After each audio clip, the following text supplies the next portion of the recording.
Hi everyone, we are still in Unit 7. This is our fourth set of notes that we have, and remember that you will be turning in your notes when you go to test on Friday of next week.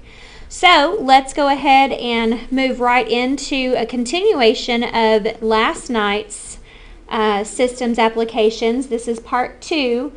And it's just more of the same and just trying to get used to setting up the equations, the system of equations based on a situation. So let's read the first one. When shopping for school supplies for her children, Mrs. Michaels bought 2 sets of markers and 3 binders for a total cost of $21. Mrs. Lawrence bought 5 of the same sets of markers and 2 of the same binders for a total cost of $25. How much does one binder cost? So the first thing we want to do is come up with the variables. And since we are purchasing markers, let's say M is for markers. And we are also purchasing binders. And so we'll call B binders. And so let's come up with our system. Remember, we talked about having totals. We hope that we have totals in our situation, because when you have a total, that's what it equals. And so I see a total right here, total cost of $21. So I'm going to say that it's equal to $21. 21. I also see another total. I see a total cost of 25. So again, I'm going to set the second equation equal to 25. Let's look at that 21. What does that 21 consist of? Well, if you look back at the problem, 21 consists of 2 sets of markers and 3 binders.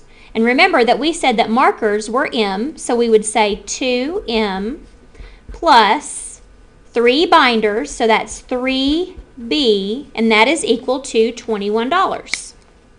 Now let's look at the other one. We said that that one had a total cost of $25. What has a total cost of $25? Look back at the sentence and we see that 5 of the same sets of markers, so 5M, plus 2 of the same binders, 2 binders, are equal to $25.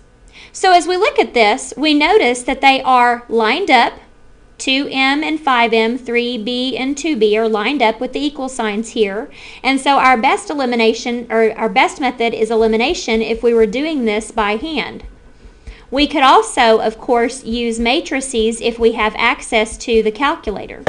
Let's go ahead and practice one time using the elimination method just to make sure that we've got that still fresh in our brain. If we are looking at 2M plus 3B is equal to 21, and 5M plus 2B is equal to 25. Our goal is to eliminate one of the letters. And so do you want to eliminate the M or the B? For me, the B is the smaller of the numbers, but let's go back and look at the question. It says, how much does one binder cost? Well, if you're looking at that, we want to have the binder as the answer. So if we get rid of the binder here, we would then have to go back and figure out what that was later. So what I'm going to do is I'm going to get rid of the markers. That way, whenever I'm finished, I will have B equals as my answer, and I will be doing less work. And we're all about doing less work if we can. So I want to get rid of the M's. And so what is my magic number if I want to get rid of the M's? What is my least common multiple? 10M, I hope is what you said. So I need one of them to be 10M, the other one to be negative 10M. And so if I want the top to be a 10M, I need to multiply the entire equation by 5. So if I distribute 5 to each number, I would end up with 10M plus 15B is equal to 105. Now let's make that other equation equal to negative 10. What would I have to multiply by in order to get negative 10? That's right, negative 2. So then if we distribute a negative 2 to each term, we end up with negative 10M minus 4B is equal to negative 50. Now we have the ability to add the two equations together. Of course, this will cancel out our m's when we add it together. And we would be left with 11b is equal to 55. Now let's divide by 11, and b is equal to 5. That means if you are asking the question, how much does one binder cost? One binder is $5. One binder is $5. Now, of course, if you are loving the matrices, as many of you are, you would have written your matrix as 2, 3, 21, 5, 2, 25, and then of course you just work your magic in the calculator in order to get that your b is equal to 5. Now, let's think about this for a moment. If you did use the matrices for this one, your m is the first column and your b is the second column. And so when you get your answer matrix, you end up with 1, 0, 0, 1. Remember, that's your standard one solution matrix. And then you would have 3 here and 5. You then need to make sure that you're rereading that question to decide if you need to give both numbers or just one of them. And so since it's giving you the answer, or the question, how much does one binder cost, remember that you only want the B answer. So B is equal to 5. Okay? Let's look at number 2. Number 2 says, Galena spent $3.60 for stamps to mail packages. Some were 30-cent stamps and the rest were 20-cent stamps. The number of 20-cent stamps was 2 less than the number of 30-cent stamps. How many stamps of each kind did Galena buy? All right, so on this one, we need to come up with the two things we're not sure about. We don't know how many 30-cent stamps, and we don't know how many 20-cent stamps. So let's let X equal 20-cent stamps, and let's let Y equal 30-cent stamps. You can't do 20 and 30 T and T because that's not two different letters, and you would get confused. So we're using X and Y. So now let's look at our problem and see if we see a total. I see a total of $3.60, don't you? That's going to be equal to $3.60. What is equal to $3.60? Remember, that's a total value. So when we're talking money, we need money on the right side and money on the left side. Well, X is just the number of 20-cent stamps. So we need to actually put a value to that. So we're going to say 0.20 is the number, or is the money that goes along with the 20-cent stamp. And then 0.30 is what goes along with the 30-cent stamp. So 0.20x plus 0.30y, money times the number of 20-cent stamps, plus money times the number of 30-cent stamps is equal to a total amount of money. Money equals money. So let's look at the next equation. I don't see another total, so what I do need to see is if there is a place where there's a clue. If you look right here, it says the number of 20-cent stamps was 2 less than the number of 30-cent stamps. So let's go back and remember, the number of 20-cent stamps, what did we call that? The number of 20-cent stamps was, right here, X. Was is the same thing as equals. We have 2. Tell me about less than. That's a minus and a switch. And the number of 30-cent stamps is Y. So we know that our equation will start out with X equals because you see it right here, X equals. But remember, this is a switch word. So instead of 2 minus Y, we will write Y minus 2. Now, if we had to do this by hand, what would be the best method? That's right, substitution would be the best method.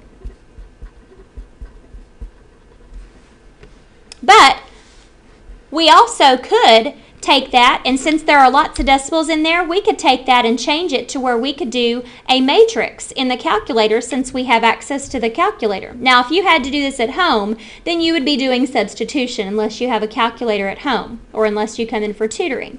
So let's take that x equals y minus 2 and let's rearrange it so that we can put it into a matrix. If we wanted to put this into a matrix, then both the x and the y have to be on the left side. So what would you do? You would subtract y on both sides. So this would be x minus y is equal to negative 2.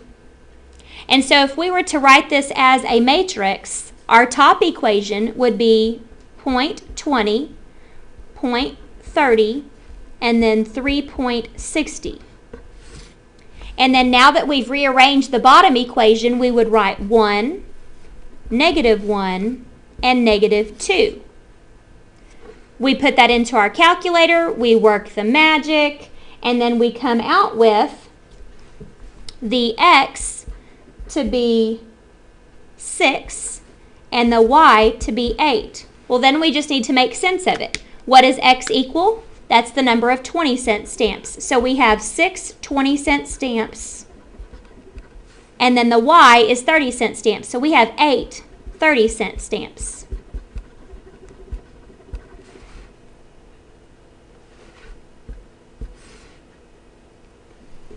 Y'all are doing a great job. We have one more question to do, and then we are off to work the assignment. Number 3, Dalton has 7 bills, all 10s and 20s, that total $100 in value. How many of each bill does he have?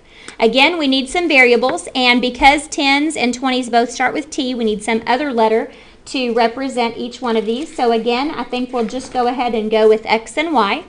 Let's say that X is going to be equal to the 10s, and Y is going to be equal to the 20s.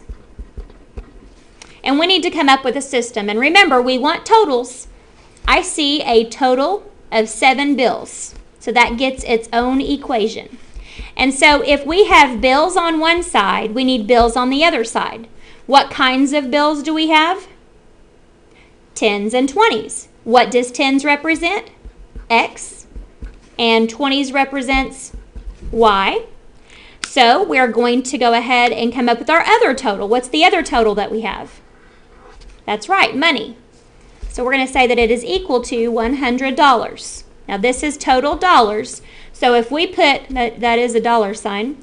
If we put money on the right side, we need money on the left side. So how much money does an X represent? That's 10. So we would say 10X.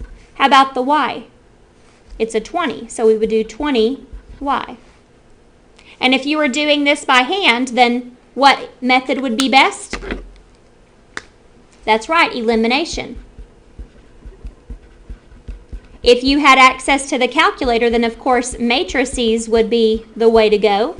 And so we would do 1, 1, 7, 10, 20, 100. And when you got your answer, you would end up with 4, 3. But we need to make sense of that. The 4 is in the X place and the 3 is in the Y place. So that means that we have 4 10s and 3 20s. In the terms of Mrs. Wood, smiley face. Have a great day.